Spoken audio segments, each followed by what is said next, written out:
On May the 22nd, 1986 at 1 a.m.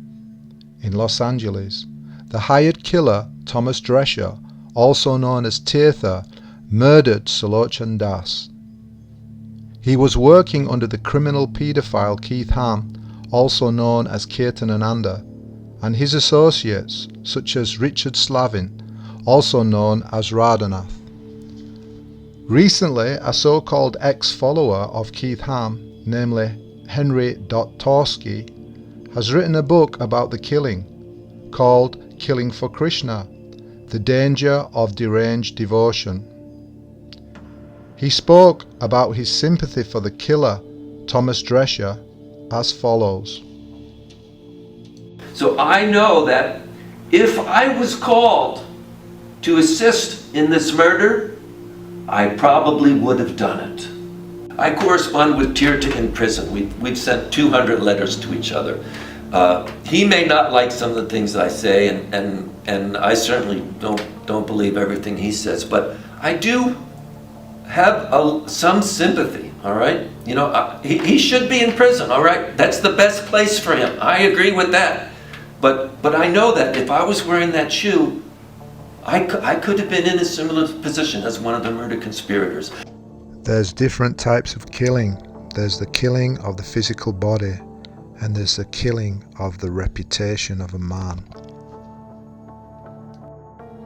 People will always speak of your infamy, and for one who has been honoured, dishonour is worse than death. Henry Doktorski has surely used his poison pen on behalf of Keith Ham to try and kill the good name and character of Sulocana Das.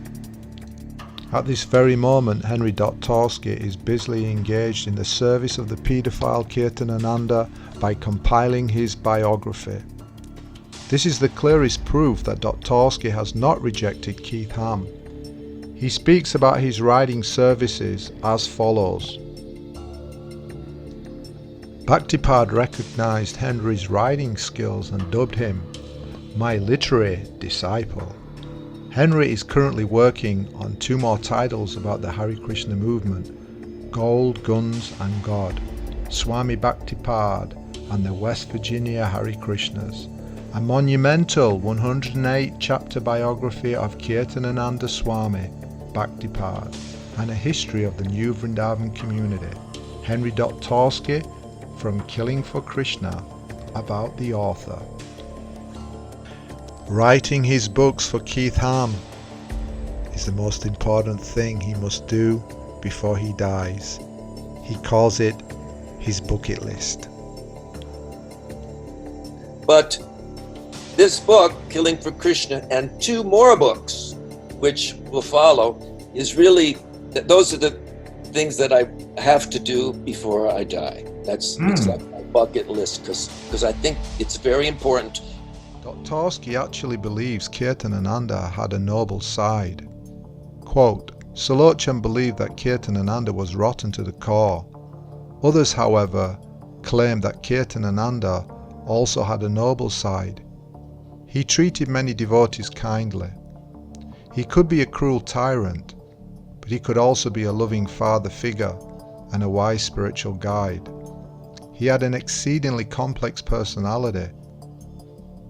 Even today, some former New Vrindavan residents still have affection for him, despite his history of duplicity. Henry Doktorski, Killing for Krishna, Chapter 2.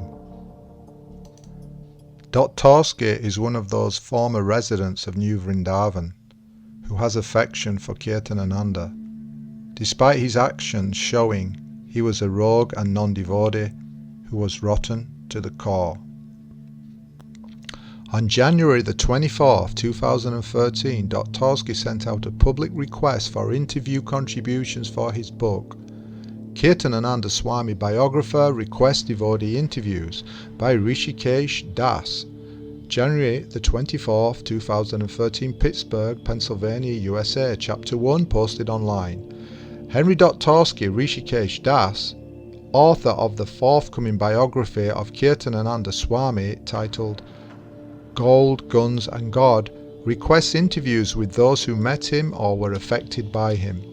He said, "I'm pleased to report that my forthcoming book is coming closer to reality. Currently I'm looking to see how devotees were affected by Kirtanananda Swami, how they perceived him and how their perceptions might have changed as the years passed. I'm looking for memories of the man, positive, negative, or neutral, as I'm trying to present a balanced portrayal of him, showing all sides of his controversial personality. If you wish to speak in confidence on condition of anonymity, I will respect your request."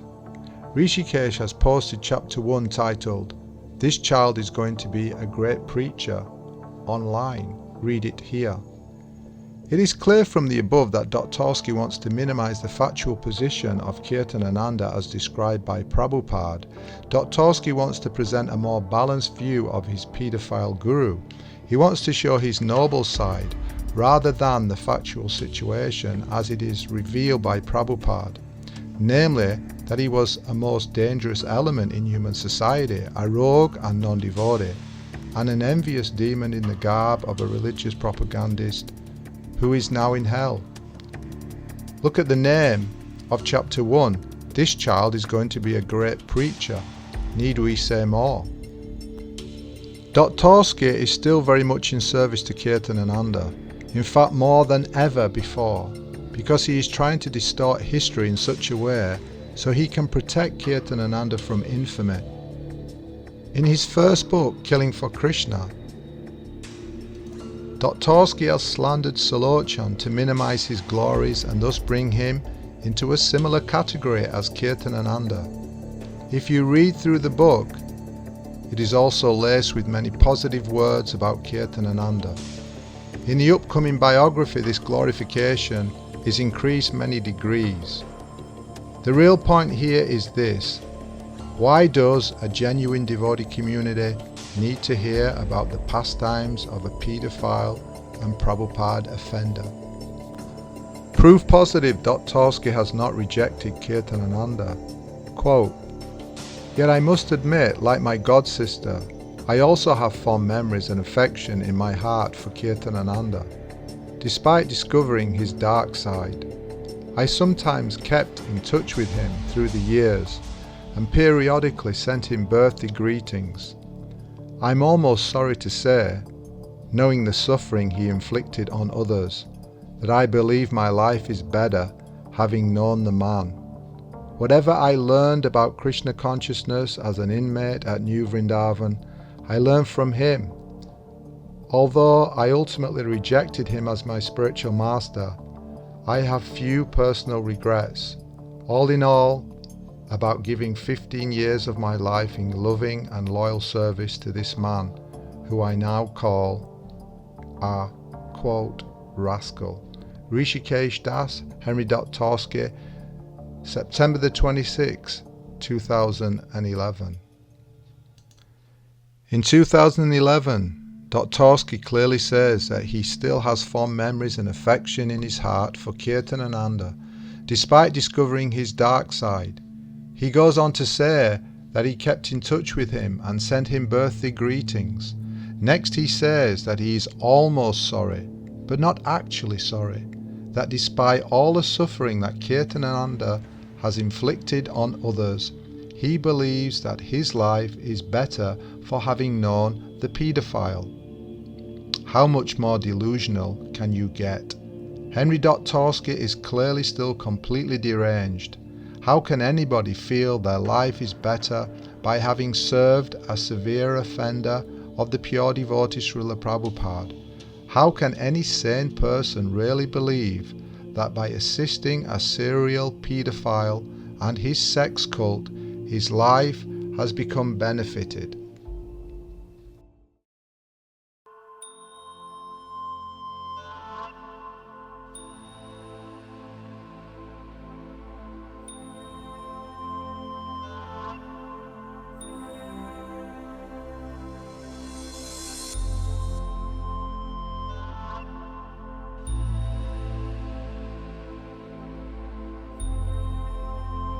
Don't be misguided by Henry Doktorski. Don't be polluted by his slanderous books. Please read my book, Killing for Keith. It is available from my website and from Amazon on all various Amazon outlets. Thank you. Hare Krishna.